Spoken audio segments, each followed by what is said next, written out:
Nous allons commencer.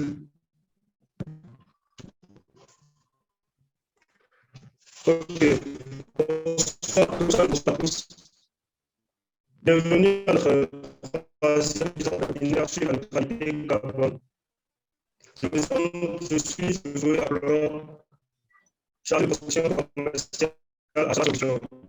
Pour commencer, je vais vous présenter la solution est une entreprise sur la neutralité carbone qui offre des services liés à la vision de cette solution est de faciliter la transition énergétique des populations de la sous-région africaine. Comme mission, vous me recevez, s'il vous plaît. La mission de la solution sont d'offrir des services liés à l'énergie solaire, toujours aux populations de la sous-région ouest africaine, et de contribuer à l'atteinte de la neutralité carbone à la sous-région. Alors, l'idée aujourd'hui est de développer en général la neutralité carbone dans le monde et de donner quelques exemples spécifiques sur les pays déjà carboneutres. Pour ce faire, nous avons invité un intervenant spécialiste du domaine de l'environnement. Il s'agit de M. Agosto Alva Raoul, qui est responsable suivi d'évaluation à crédit ONG et du mouvement des amis de la nature. À monsieur Agosto, si votre micro est allumé, je vous donne la parole pour la présentation. Merci bien, M. Aflogan. J'espère que tout le monde me reçoit. Je salue tous les participants à ce webinaire. Je m'appelle Raoul Agossou.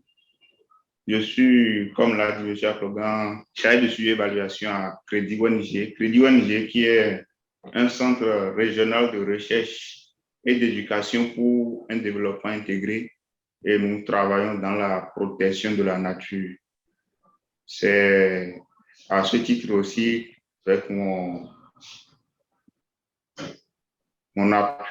a eu à instaurer ou bien à mettre en place le mouvement des Amis de la Nature du Bénin, qui est un mouvement à caractère national, mais qui fait partie d'un mouvement plus grand, l'International des Amis de la Nature, qui œuvre dans la protection de l'environnement également. Donc ce soir, j'ai été invité pour parler de la neutralité carbone dans le monde. Pour ma présentation, je vais essayer de suivre quelques lignes. D'abord, pour pouvoir mieux aborder le sujet sur le plan mondial, on va d'abord parler de l'accord de Paris. Comment est-ce que cet accord est mis en pratique? Comment les pays se soutiennent les uns les autres dans la mise en œuvre de cet accord? Les résultats déjà atteints et aussi donner quelques exemples pour aller vers la neutralité carbone ou bien comment devenir carbone neutre. J'espère que tout le monde me reçoit.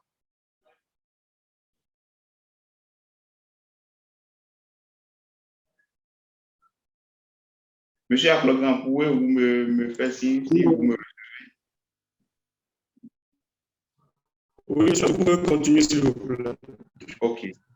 Donc, je vais continuer ma petite présentation. En parlant de la neutralité carbone, les précédents webinaires l'ont déjà abordé, c'est le fait de ne pas émettre davantage de gaz à effet de serre que ce que la planète peut absorber. Donc, c'est l'objectif qui se cache derrière ce thème. Et l'accord de Paris, c'est un traité international juridiquement contraignant sur les changements climatiques. Donc, les pays, lors de cet accord, se sont mis d'accord pour pouvoir limiter le réchauffement climatique à un niveau bien inférieur à 2 degrés Celsius, de préférence 1,5 degré Celsius, par rapport au niveau pré-industriel, c'est-à-dire avant l'industrialisation dans le monde. Cet accord de Paris, pour sa mise en œuvre, il a exigé une transformation économique et sociale qui est fondée sur les meilleures données scientifiques disponibles dans le monde. L'accord de Paris fonctionne normalement sur un cycle de 5 ans d'action climatique et ces actions seront menées par chaque pays. Normalement, d'ici la fin de l'année 2030, les pays devaient déjà évoluer dans ces actions et pourront normalement présenter des résultats. Alors, jusqu'à présent, les pays dits pays sous-développés ou bien pays en voie de développement, comme la plupart des pays africains ici, n'ont pas eu à produire autant de gaz que les autres pays industrialisés comme les pays en Europe, la Chine, les États-Unis. Mais ces pays sont aussi contraints par rapport à l'accord de Paris. Donc, dans ce sens, il faudrait que ces pays soient soutenus par ceux qui sont plus industrialisés. Donc, le soutien passe par le financement des projets, le renforcement des capacités au niveau des pays, le développement de technologies pouvant aller dans la réduction de l'émission de carbone dans ces différents pays. Alors, on a dit que chaque pays est contraint à faire une réduction de ses émissions de carbone. Comment est-ce qu'ils pourront suivre le progrès des activités? Il est mis en place dans le système de l'accord de Paris des cadres pour pouvoir évaluer ces différentes actions climatiques. Jusque-là, il n'y a pas eu un bilan transparent qui a été fait au niveau du cadre des Nations Unies, mais il y a quelques résultats obtenus par pays. Et je vais ici vous présenter quelques pays et les différents engagements qu'ils ont eus par rapport à l'accord de Paris. Donc, jusqu'en mars 2021, il y a des pays qui se sont engagés à atteindre la neutralité carbone avant 2050. Là, on peut avoir 7 pays. Il y a aussi des pays qui se sont engagés à atteindre la neutralité carbone d'ici 2050. C'est-à-dire, ça peut être juste après. Il y a, dans ce cas-là, 26 pays et 3 pays qui ont carrément dit que la neutralité carbone chez eux ne pourra être atteinte qu'après 2050, c'est-à-dire à partir de 2060 et autres. Toujours dans le sens de la neutralité carbone dans les différents pays, il y a au moins 11 pays qui ont pris des lois qui permettront dans leurs différents pays de limiter l'émission de carbone et des gaz à effet de serre. À la COP26 qui s'est tenue à Glasgow l'année passée, c'est-à-dire en 2021, 3 pays sont parvenus à aller plus loin au niveau des résultats et ces pays sont actuellement des pays ayant un bilan carbone négatif. Il s'agit du Bhoutan, le Suriname et le Panama. Donc, ces 3 pays actuellement ont un bilan carbone négatif dans le monde. Et les exemples de ces pays devaient être normalement sur par d'autres pays pour pouvoir atteindre également ce résultat. Concernant l'Afrique, parce que nous sommes ici au Bénin, il faudrait qu'on revienne là-dessus. L'Afrique n'est responsable que de 3,8% des émissions totales de gaz à effet de serre dans le monde. Et la majorité des pays en Afrique sont dans une situation de neutralité carbone. Donc, nous ne sommes pas des émetteurs plus que nous n'en conservons de carbone, mais nous sommes obligés également de jouer notre partition dans la réduction des émissions à l'échelle globale. Alors, il y a des exemples palpables pour pouvoir aller vers la neutralité du carbone. par rapport à ces 3 pays qui ont eu ce bilan négatif par rapport à l'émission de carbone, il y a également d'autres pays qui ont déjà commencé par évoluer dans le même sens, comme le Tuvalu, le Niue, le Nauru, les îles Kiribati, les îles Tonga, etc. Donc, ces pays, c'est vrai qu'ils ne sont pas de grandes nations comme la France, les États-Unis, la Chine et autres, c'est de petits pays et leur approche pour pouvoir atteindre l'objectif, c'est de mettre des taxes par rapport à l'entrée des touristes dans leurs différents pays. C'est de créer des différentes taxes par rapport aux émissions de carbone émises par les différentes sociétés dans ces pays-là également.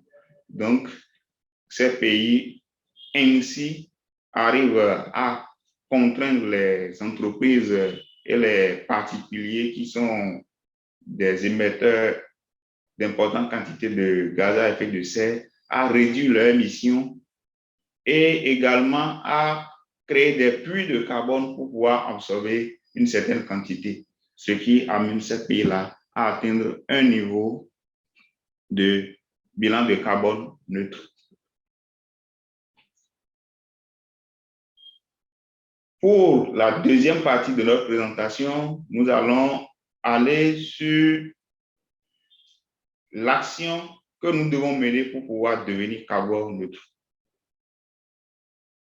Pour devenir carbone neutre, il y a 2 grandes étapes. Ces étapes, théoriquement, semblent faciles à faire, bien, on peut le dire facilement, mais dans la mise en œuvre, c'est un peu plus difficile. La première des choses, c'est de commencer par changer les habitudes quotidiennes afin de réduire nos émissions, c'est-à-dire chacun à l'endroit où se trouve, dans son service, dans sa maison, doit commencer par revoir ses habitudes quotidiennes pour réduire un tant soit peu ses émissions de carbone. Alors, comment devenir carbone neutre en tant que particulier? Je suis particulier comme moi, comme M. Aplogan, comme les différents participants à ce webinaire. Qu'est-ce que je peux faire pour pouvoir devenir carbone neutre ou bien participer à une émission plus faible dans mon pays? Premièrement, c'est de choisir des ampoules électriques à basse consommation. C'est d'éteindre les appareils électriques quand on ne les utilise plus. Utiliser moins d'eau chaude par rapport à ceux qui sont dans les pays un peu plus industrialisés, qui chauffent l'eau à base des appareils électroniques et autres. C'est s'informer aussi sur les bonnes pratiques de recyclage de nos produits que nous utilisons. C'est peut-être faire du compostage si je suis dans le domaine de l'agriculture, mais je fais un petit jardin dans ma maison. Pour ceux qui ont des véhicules à moteur, c'est de ne pas laisser tourner le moteur de ces véhicules-là quand on ne les utilise pas vraiment. D'autre part, comme dans le cas de notre pays au Bénin, où il y a les émous, les taxis, toute une grande circulation dans la ville, on peut essayer de faire aussi du convoiturage, c'est-à-dire une personne est seule dans sa voiture, il va au boulot, mais il pouvait prendre 2 ou 3 personnes qui se trouvent aux alentours de sa maison et ensemble, ils vont faire la route, au lieu de que chacun prenne son véhicule pour pouvoir émettre une importante quantité de carbone. Utiliser aussi les modes de transport écologiques quand on le peut. Je veux faire 1 kilomètre, 2 kilomètres au plus de trajet, je prends encore la voiture ou bien c'est la moto. Je peux le faire avec un petit vélo que j'aurais déjà acquis. Donc tout ça, comme on l'a dit, c'est dans la mesure du possible. Et tout ça aussi, c'est pour renforcer son organisme. C'est un peu du sport, si on peut le dire ici. Il faudrait aussi que nous consommions des aliments locaux. Parce que plus nous consommons les aliments venant de l'extérieur, la demande en ces aliments-là augmente dans notre pays et on en importe plus. Et l'importation, c'est le transport. Les bateaux qui doivent convoyer les produits des pays industrialisés ou bien les pays européens ou autres vers d'autres pays ici, ou soit les avions, les trains, tout et tout. Donc, tout ça fait qu'il y a beaucoup plus d'émissions de carbone dans le monde. Alors, c'est de consommer des aliments qui sont produits près de chez nous pour au moins diminuer les émissions qui sont liées à ces moyens de transport. Ça, c'est ce qui concerne un peu les particuliers. Maintenant, si je suis une entreprise, qu'est-ce que je peux faire pour devenir carboneutre? Alors, en tant qu'entreprise, quel que soit le secteur dans lequel j'exerce, on peut toutefois contribuer grandement à la diminution des émissions de gaz à effet de serre. Ce n'est pas uniquement les entreprises qui œuvrent dans le sens de l'environnement ou bien les entreprises qui produisent assez d'énergie. Quelle que soit l'entreprise, on peut essayer de contribuer à la diminution des émissions. Alors, voici quelques gestes qui peuvent aider les différentes entreprises à diminuer leur empreinte carbone. Il faudrait recycler, réutiliser ce qu'on peut, comme les matériels, les différents appareils qu'on utilise dans nos locaux, bureaux et autres. Il faut créer des programmes de convoiturage pour les employés. Donc, on peut mettre comme Solar Solutions ou bien d'autres entreprises peuvent mettre à la disposition de leurs employés un véhicule qui sera chargé de les convoyer chaque fois vers leur lieu de travail, au lieu que chacun prenne son véhicule, bien tout ça encore pour lui. Utiliser les transports en commun pour le voyage d'affaires lorsque c'est possible. Ne voyager que lorsque c'est essentiel. Il y a des rencontres, de petites réunions qu'on peut essayer d'avoir en ligne comme nous le faisons actuellement, mais on organise ces rencontres et on se déplace de gauche à droite pour pouvoir faire venir les participants. Et tout ça aussi, c'est de l'émission de gaz à effet de serre. Il faut investir également en tant qu'entreprise dans des systèmes d'éclairage éco-énergétique dans nos structures, dans nos entreprises. On peut aller dans ce sens. Il faut encourager le télétravail afin de limiter les déplacements et implémenter une politique de réduction du papier. Parce que la production du papier, c'est aussi de l'émission de gaz à effet de serre. Donc, ça, c'est la première partie pour pouvoir devenir carboneutre.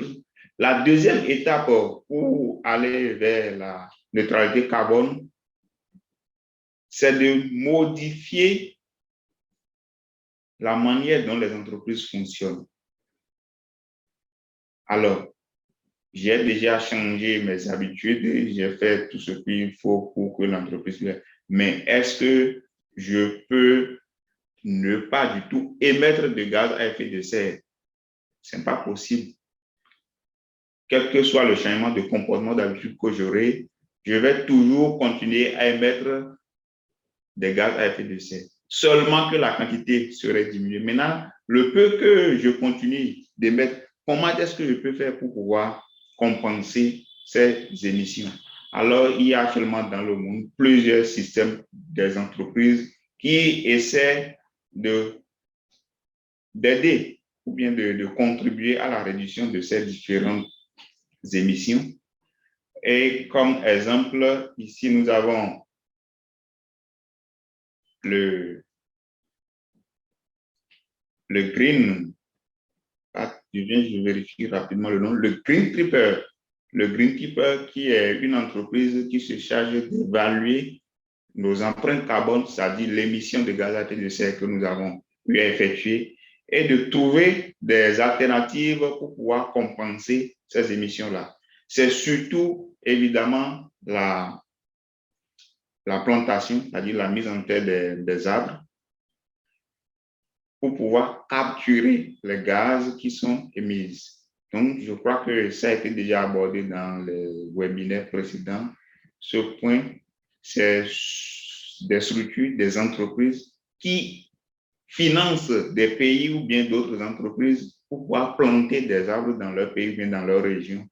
Et en retour, on les paie pour la quantité de gaz à effet de serre ou bien de carbone que ces forêts ont pu stocker. Donc, ça, c'est la deuxième méthode. Donc, pour faire un bref résumé, c'est que pour devenir carboneutre, il faudrait d'abord changer nos habitudes pour réduire les émissions. Et maintenant, par rapport aux petites quantités de gaz à effet de serre que nous émettons, nous devons aller vers la compensation à partir des plantations des arbres et autres. Et notons que ces arbres ne doivent pas normalement brûler. Et si elles sont brûlées, c'est que les carbones qui ont été stockés seront encore libérés dans la nature. Et il faudrait vraiment s'appuyer sur des structures, des entreprises qui font leurs activités ou bien qui se chargent de la compensation du carbone. Donc, sur le net, on peut en trouver plusieurs, comme je viens d'en donner des exemples. Merci beaucoup. Voilà un peu ce que je peux dire par rapport au thème du jour. Maintenant, nous allons échanger par rapport aux différents points ou bien différentes thématiques ou étapes abordées dans la conférence. Parce que je ne suis pas détenteur du savoir, il y a aussi des gens qui participent à cette conférence qui peuvent apporter aussi leur plus et dire un mot par rapport à ce qui est abordé comme sujet. Merci. Je vous laisse la parole, M. Applaud.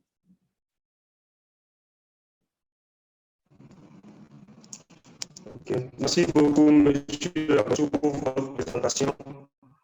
Alors, je vais demander aux participants, ceux qui sont présents sur le webinaire, après la présentation de M. Applaud, s'il y a des participants qui ont des questions, levez la main, activez le micro pour qu'ils puissent poser la question, ou simplement déposer la question dans la discussion par écrit.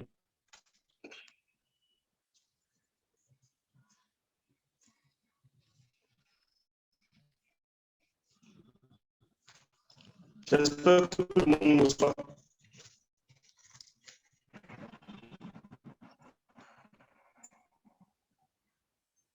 N'arrive pas à intervenir. Allô, bonjour. Oui, bonjour, monsieur. Oui, je suis Mawina. Je voudrais savoir si vous avez une liste par rapport aux lampes utilisées dans les entreprises. C'est-à-dire, actuellement, peut-être que nous avons des lampes qui consomment plus. Est-ce qu'aujourd'hui, on a sur le marché, ou bien vous avez des recommandations sur des lampes qu'on peut utiliser, qu'on peut remplacer et qui consomment moins? Parce que je pense que ça va aussi agir, intervenir au niveau de la consommation de l'énergie électrique.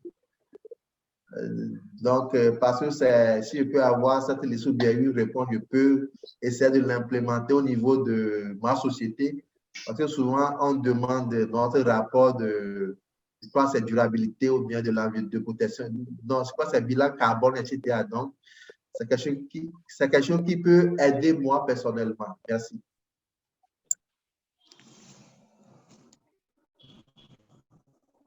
Merci, monsieur.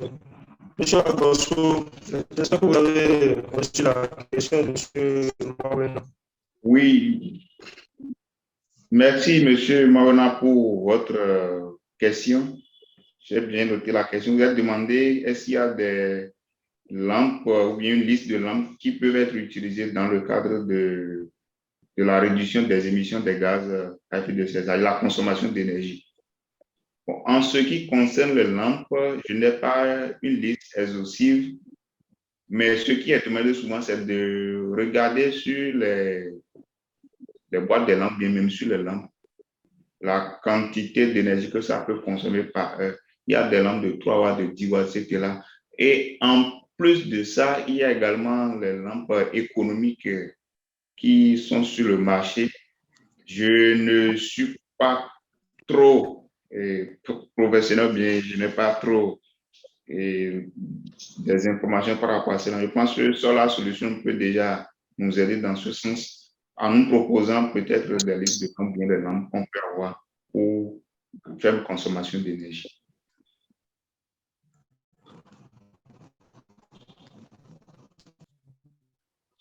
Oui, je vous ai bien reçu, M. Applaudon. Merci. Je demande aux autres participants de questions.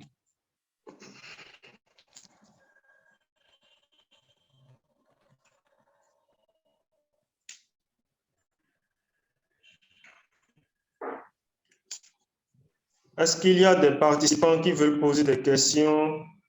Je vous prie de lever la main ou de déposer la question par écrit dans la discussion.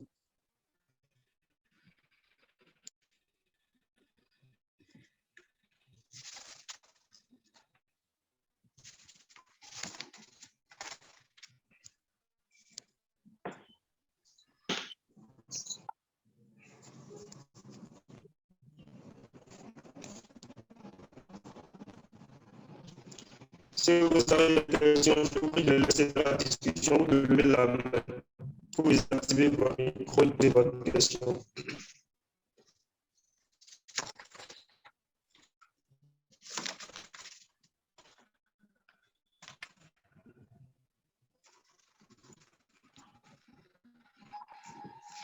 Bon, je crois qu'il n'y a pas de questions.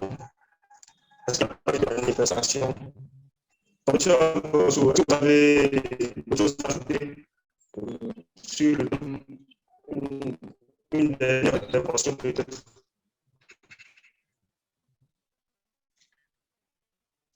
Bien reçu, M. Apollon. Vous êtes ici, j'ai. Si vous avez une dernière intervention. Bon, les observations, si on veut un peu, toutefois, on peut continuer, mais est-ce que les différents participants nous suivent vraiment bien? Ils n'arrivent pas à nous recevoir? Bon, je ne sais pas. Sinon, tout au moins, dire un mot par rapport à la présentation, s'ils peuvent désactiver leur micro et dire au moins un mot, ce serait bien. Oui, je crois bien que de la version audio. Bonsoir, monsieur. Oui, bonsoir. Bonsoir. Comment allez-vous? Ça va, chez vous? Ça va, merci. J'ai suivi avec beaucoup d'intérêt la présentation qui a été faite. Et ma préoccupation, oui, c'est, vous avez dit à un moment donné que les pays en voie de développement, notamment les nôtres, au sud du Sahara, n'émettent pas tellement de gaz à effet de serre. Donc, si j'ai bien compris, c'est que nous ne sommes pas autrement concernés par cette problématique par rapport à ce qui se passe sur le plan mondial. Donc, dans ce cas, ce que nous prenons, ce que vous nous conseillez de faire, est-ce que c'est juste à titre préventif ou quel est vraiment l'objectif des précautions que vous nous demandez de prendre et quel sera son impact par rapport à la situation actuelle que nous connaissons sur le plan international? Voilà, parce que nous avons encore la chance d'avoir des forêts, d'avoir beaucoup de choses qui font quand même que nous avons un écosystème qui n'est pas aussi dégradé que ça. Maintenant, la lutte que nous menons, c'est pour qui? C'est pour nos petits-enfants? C'est dans quel cadre? Merci. Merci beaucoup, Madame Bouquet, si je peux m'exprimer ici. Et votre question, ça me va trop que si je peux m'exprimer ici. Il a dit, nous ne produisons pas assez de gaz à effet de serre. Oui, c'est vrai, je l'ai dit dans ma présentation. Et également, nous absorbons bien, nous récupérons assez de gaz à effet de serre produits par les autres. Mais pourquoi rentrer dans la lutte de... C'est pas mesure préventive, parce que le problème qui se pose, c'est quoi? Nous sommes moins émetteurs, mais nous subissons beaucoup plus les conséquences par rapport aux autres pays qui sont très développés. Et je crois que dans les webinaires précédents, ça a été abordé, c'est pourquoi je n'ai pas trop insisté sur ce côté-là. Maintenant, comme vous avez soulevé la question, je peux revenir rapidement là-dessus. D'ici 2050, comme on le dit, si rien n'est fait pour que la température mondiale puisse être réduite à l'augmentation plutôt du réchauffement, soit de l'ordre de 1,5 degré, comme on dit dans les différents documents, les scénarios plutôt effectués par les différentes organisations internationales ont montré que l'Afrique sera beaucoup plus exacerbée par les conséquences du réchauffement climatique. Et déjà, nous en subissons parce que les pluies deviennent de plus en plus rares chez nous en Afrique. Le niveau de la mer qui augmente et les inondations, tout ça sont des phénomènes de réchauffement climatique. Alors, si nous disons, bon, on n'émet pas assez de gaz, on ne va pas faire quelque chose, on doit laisser les autres agir, c'est que c'est nous qui allons mourir même avant eux. Donc, voilà un peu pourquoi les pays en voie de développement, comme les pays africains, sont obligés d'agir. Et l'autre côté aussi, c'est que c'est nous qui avons encore assez d'espace pour pouvoir créer des puits de carbone, c'est-à-dire des forêts qui pourront stocker ces différents gaz à effet de serre. Alors, nous devons sacrifier un peu de notre développement pour pouvoir le faire. Et ce problème-là, c'est toujours problématique. Ça se débat chaque fois aux différents COP où les pays africains sont parfois révoltés. On parle de l'injustice climatique. Et souvent, qu'est-ce qui est réclamé? C'est la justice climatique. Et dans notre organisation, là où je travaille, Crédit ONG, nous avons eu à mener déjà plusieurs actions pour pouvoir exposer ce thème-là, qui est la justice climatique par rapport aux actions environnementales. C'est vrai que ça ne nous avantage pas en termes de développement et autres, mais nous sommes obligés de le faire parce qu'on n'a pas trop le choix également. Voilà un peu ce que je peux dire par rapport à la question de Madame Nicole. Si vous avez encore d'autres préoccupations, bien des choses que je n'ai pas dites, vous pouvez revenir. Merci, Madame.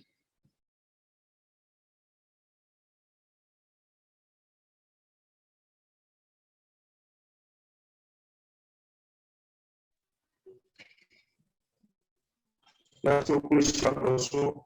J'espère que Madame a... C'est bon, je suis satisfaite. Je suis satisfaite, c'est bon pour moi. Merci beaucoup. OK, merci beaucoup. Okay. S'il y a des questions, je vous prie d'activer votre micro, de la poser pour laisser la discussion.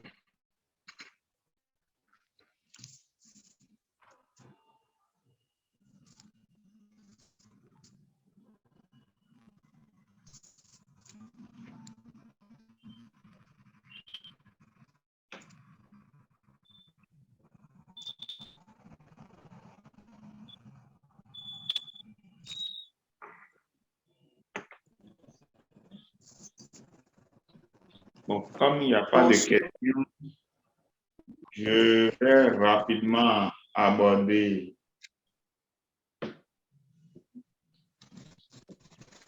un petit point par rapport à la neutralité carbone dans le monde.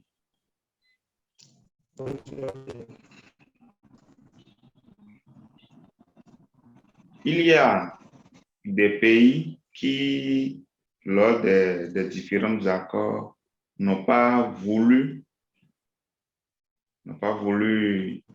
baisser leurs émissions. Des pays comme la Chine qui disent, bon, c'est un peu ce qui est rapporté lors des différentes conférences, que de les laisser aussi atteindre un certain niveau de développement avant d'arrêter leurs émissions de carbone. Et ces pays prévoient leur neutralité carbone dans les années 2060. Il y a aussi le Brésil, le Singapour, qui ne sont pas trop d'accord avec ce qui est dit. Donc, c'est pour revenir un peu sur la question de Madame. Ce n'est pas seulement les pays africains qui se sentent contraints ou bien défavorisés, parce que les pays européens, ils ont déjà suivi leur développement, ils ont fait l'industrialisation, ils sont à un certain niveau. Mais avec le problème du changement climatique, c'est que les autres pays qui sont sur la voie de se développer sont bloqués dans leur élan et que ces pays ne peuvent pas aller plus loin. Il y a les pays comme l'Angola, le Congo, des pays qui ont découvert des puits de pétrole, qui voudraient bien les exploiter, mais on a remarqué que ces pays ne pourront plus le faire comme cela se doit parce que dans le fait, c'est qu'ils vont émettre plus de gaz à effet de serre que ce qu'on leur a proposé dans les différents accords. Alors, je pense que le débat peut être ouvert à ce point et peut-être dans les webinaires à venir pourra aller dans ce sens et échanger par rapport aux problématiques de justice climatique, au problème de changement et de neutralité carbone dans le monde. Ok, merci beaucoup, monsieur Agosso, pour cet ajout. Bon, comme nous pouvons le constater, il n'y a plus de questions, il n'y a plus de manifestations au niveau des participants. Oui. Bon, donc, on va demander s'il y a d'autres questions, c'est un qui veut poser des questions. Désactiver le micro, laisser les questions à écrire la discussion.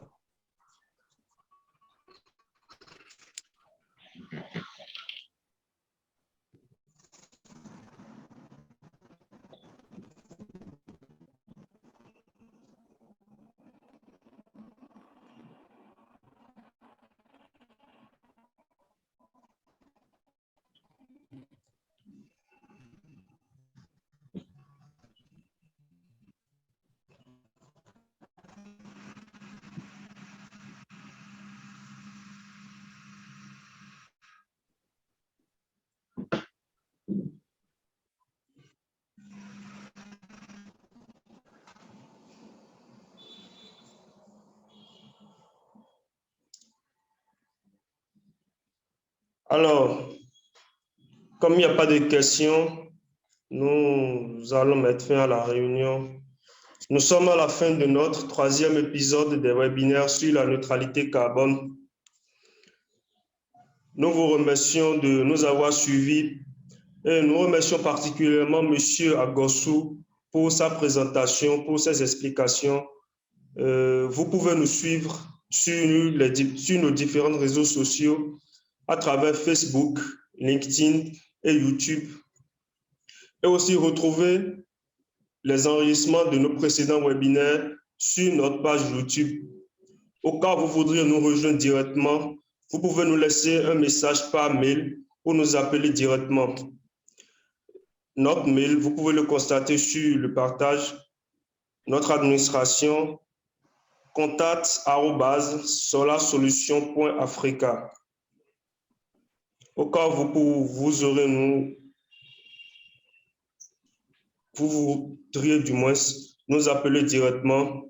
Nous sommes disponibles au 54 66 56 06 et notre service marketing 60 22 94 94. N'oubliez pas d'ajouter le plus 229 si vous appelez de l'extérieur. Alors une fois encore, merci à tous. C'était vraiment un plaisir de partager avec vous autour de ce thème. Je vous souhaite une bonne soirée et bonne fête de fin d'année.